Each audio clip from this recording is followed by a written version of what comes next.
those people who belong to the Indian subcontinent. And now it has spread internationally. You know of the issue of Sania Mirza. Have you heard of Sania Mirza? Wow, wow, mashallah. See, everyone knows. Why? Because of the media. Everyone knows of Sania Mirza. Why? Because of the media. And the media gave her publicity. You know why? Why? Because she was a Muslim. Not only because she was a Muslim, because she was a Muslim and wearing clothes, skirts and shorts. It happened so that last issue of Time magazine, I think it was the last week of September or the first week of October 2005, she came on front page, Sania Mirza front page, wearing a skirt and playing tennis. Why? You know why? All of us know. For the past couple of months, the media was giving a hype. The fatwa was there that what clothes she is wearing, the mini skirt, is haram. It is prohibited. And there's a big hue and cry. All the media, all the television channels going to Muslim ulamas and scholars, is it right or wrong? And most of them saying haram, haram, haram, and blowing it out of proportion. This is what the media does. It uses information and the way it presents it. So non-Muslim will think, what kind of a religion is this? There is a sportswoman and the religion is trying to stop her. What is there in Islam is haq, we can't change it. What is wrong is wrong. But how do you convey the message is important.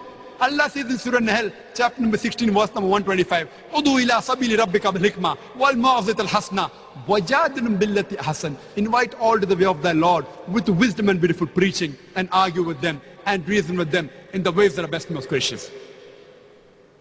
When I was given the opportunity, I normally don't speak to the media. I've got my own reasons with the normal media, and I'll tell you why later on. I'll tell you why later on. But we normally have a weekly gathering in Bombay where I handle question and answer session. There are a few hundred people who gather there. And then this question was asked to me, and I told them that you should know how to reply to the media. My first question to the international media is that why are you going and asking the Muslim ulama, the Muslim shuyukh, the Muslim scholars, whether the clothes Sania Mirza is wearing is right or wrong? She is only 34th seed. How much? 34th seed. Why don't you go and ask the Christian priest about Serena Williams? Serena Williams is seed number 1. Why don't you go and ask the Christian priest that what clothes Serena Williams is wearing is right or wrong?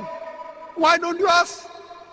Why don't you go and ask the Pope in Vatican that the clothes Serena Williams and most of the people above Sania Mirza, 33, majority are Christians. Why don't you go and ask the Christian priest and the Pope the clothes she's wearing is right or wrong?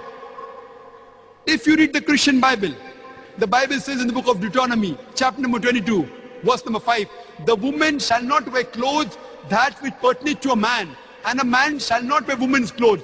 All those who do that are an abomination to the Lord. It's mentioned in the 1 Timothy chapter number 2, verse number 9, that the woman should be dressed up modestly, with sobriety. They should not wear braided hair, or gold, or pearls, or costly array. A Christian woman is supposed to be covered. You see the example of the nuns. How are the nuns? The nuns are dressed up like the Muslimah. If you have seen the photograph of Mother Mary, may Allah be pleased with her, she's completely covered from head to toe. Only her face and hands up to the wrist is seen. You go and ask the Pope or the... Where is the cutoff point is important. What is modest for you is not modest for me. So why don't you prescribe that in swimming, the men and the women, they should swim nude? It will improve their performance, but no. They have the modesty level. So we should know how to reply and turn the tables over. Unfortunately, we are like sitting ducks. We have made ourselves a laughing stock in the media. Coming to the question, how should the ulamas reply? I am not against the ulamas because they aren't trained in the media. Normally, if someone asks me the Islamic viewpoint, what does Islam say about Sania Mirza being a sportswoman and she's wearing such clothes? Is it right or is it wrong? My reply would be, before I speak about Sania Mirza, I would like to tell you that there are Muslim gents who play cricket in Indian teams and the other teams. Many of them don't offer salah. Sahih Muslim says in the book of Salah that the difference between Iman and Kufr is Salah. Salah is the most important pillar after Tawheed. Very important. The biggest sin after Shirk is not offering Salah. So according to me, the Muslim gent sportsmen who play cricket and don't offer Salah are bigger sinner than Sania Mirza. At least Sania Mirza offers Salah.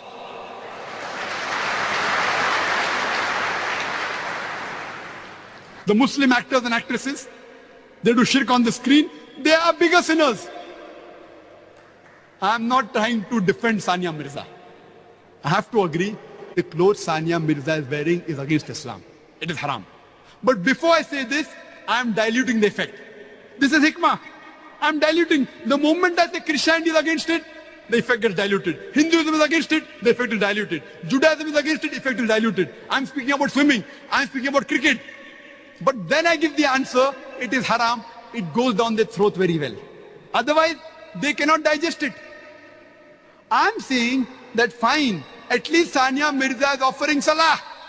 She is a lesser sinner than those Muslim cricketers who don't offer Salah. Full day cricket, 5-day cricket without Salah. Allah has given her hidayah to offer Salah. Maybe tomorrow she will wear proper Islamic clothes, inshallah.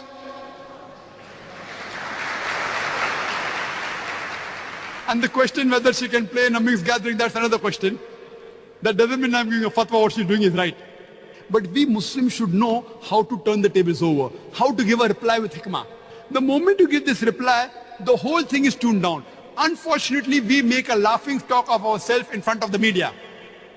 Normally, I don't give my interviews in front of media. Why? Suppose I'm giving an answer of 5 minutes. Most of the time, they purposely edit it and give a different picture of my answer. Sometimes, due to lack of time, they shorten it, and in ignorance, they give a different answer. So either they do it purposely most of the time, so that if my answer is effective, they will cut it and edit it, and the whole answer will seem to be something else. Or, out of ignorance, while making it short, the answer seems to be different. That's the reason I purposely avoid, though I get calls from various media, from various international media to give interviews and all, I avoid most of the time. Inshallah, when we have our own channel, then we can have the correct picture. We can give them copies of our tape. You want to show?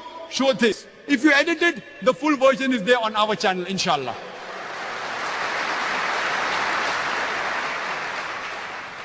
And starting a channel is one thing which is difficult.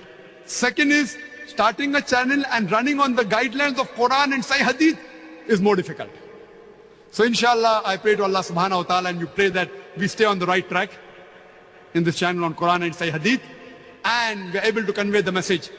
And I'd like to end the talk with the verse of the Quran of Surah Isra, chapter number 17, verse number 81, which says, وَقُلْ جَالْ حَقْ وَزَاقَ الْبَاطِلِ إِنَّ الْبَاطِلَ كَانَ زَهُوقًا. When truth is hurled against falsehood, falsehood perishes. For falsehood is by its nature bound to perish. وَآخِرُ دَعْوَانَا الْحَمْدُ لِلَّهِ رَبِّ الْعَالَمِينَ.